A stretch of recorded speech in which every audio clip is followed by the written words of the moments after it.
Hello, welcome back to Royal Ayurveda Academy. ये आज हमारा दशमनी गण का लास्ट पार्ट होगा, जो कि पार्ट 18 है, जिसमें हम पढ़ेंगे मूत्र संग्रहणीय, मूत्र विरजनीय और मूत्र विरेचनीय। तीनों के बारे में आपको बता दूंगी। इसका चलिए देखते हैं। सबसे पहले अर्थ एवं परिभाषा। मूत्र का अर्थ होता है यूरिन और संग्रहण का मतलब होता है इकट्ठा करना, बांधना या उसके अधिक प्रवाह को नियंत्रित करना। ठीक है, जो कि हमने पहले भी बताया है कि संग्रह का मतलब क्या होता है। जो औषधियाँ बार बार यूरिन को रोकती हैं, पॉलीयूरिया को रोकती हैं, बहुमूत्र को रोकती हैं या मूत्र के अति प्रवाह को रोककर उसे समानता यानी सामान्य अवस्था में लेके आती है और नियंत्रित करती है, उन्हें मूत्र संग्रहणीय महाकषाय कहा जाता है। इसका मुख्य कर्म क्या हो जाएगा?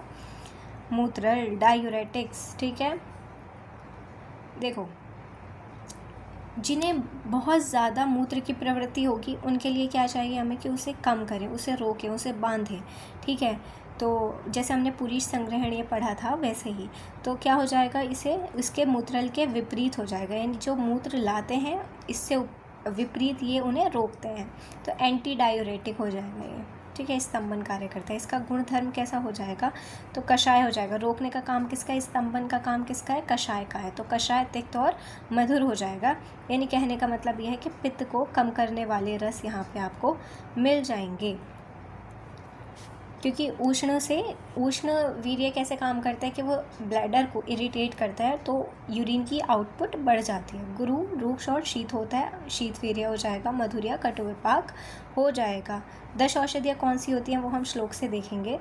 चलिए, मूत्र संग्रहणीय में वट, दुम्बर, अश्वत्थ, पारिश और प्लक्ष हो जाएगा, जो कि हमारे क्या होते हैं? पंचवल्कल। ठीक है, पंचवल्कल होते हैं। वट, उदुम्बर, अश्वत्थ, पारिश और प्लक्ष हो जाएगा। तो इसके लिए ट्रिक हमने लिखी थी, कहाँ गई? हाँ, जब आम अश्मंतक लाए, जब आम अश्मंतक जब आम और अश्मंतक आए तो सब सो गए। तो जा से आ जाएगा जम्बू, बा से आ जाएगा भल्लातक, आम से आ जाएगा आम्र, अश्मंतक से आ जाएगा अश्मंतक, तो सो गए। तो सो गए से आ जाएगा सोमवल्क। समझ आ गया? जम्बू, आम, पर ये तो 5 आ जाएंगे। पंचवल्कल, वट, उदुम्बर, अश्वत्थ, पारिश और प्लक्ष। फिर जा से आ जाएगा जम्बू, बा से आ जाएगा भल्लातक, आम से आ जाएगा आम्र, अश्मंतक आ जाएगा अश्मंतक से, सो गए से आ जाएगा सोमवल्क। फिर साथ साथ में हम देख लेते हैं मूत्र विरजनीय। रंजन का मतलब होता है रंग। जब अगर मूत्र का वर्ण विकृत हो जाए, यानी डार्क येलो हो जाए, काला हो जाए, रक्त वर्ण का हो जाए, तो उसमें हम क्या देते हैं? रंजन द्रव्य देते हैं, जैसे पदम यानी कमल, उत्पल, नलिन, कुमुद, सुगंधित, पुंडरीक, शतपत्र, यष्टि, मधु, प्रियंगु, धात के पुष्प। इसमें से आप ये याद कर लेना कुछ। अगर क्वेश्चन आ जाता है तो आप ये बस लिख के आ जाना, 1 2 3 4 5, ये 5 आप लिख के आ जाना। इसके बाद हम बात करते हैं मूत्र विरेचनीय, जहाँ पे मूत्र का बंद हो जाए, क्रश मूत्र आए, रुक रुक के मूत्र आए, कोई विबंध हो जाए, मूत्र ही नहीं आ रहा, तो उसमें हम क्या देते हैं? गोक्षुर। ठीक है, गोक्षुर और पाषाण भेद, जो कि अश्मरी भेदन करता है, दर्भ, कुश और काश। ये 5 आप इसमें याद कर लोगे। ठीक है, मैंने इसके 5 इसीलिए बताएं क्योंकि इससे क्वेश्चन आना इतना इम्पॉर्टेंट नहीं है जितना इम्पॉर्टेंट संग्रहणीय से है। तो वट, दुम्बर, अश्वत्थ, पारिश, प्लक्ष हो जाएगा, और जा से आ जाएगा जम्बू, बा से आ जाएगा भल्लातक, आम्र से आम्र, अश्मंतक और सोगय से सोम वल्क हो जाएगा। श्लोक ये तीनों के हैं, आप याद करना चाहो तो याद कर लेना। इसके बाद हम चिकित्सीय उपयोग की बात करते हैं।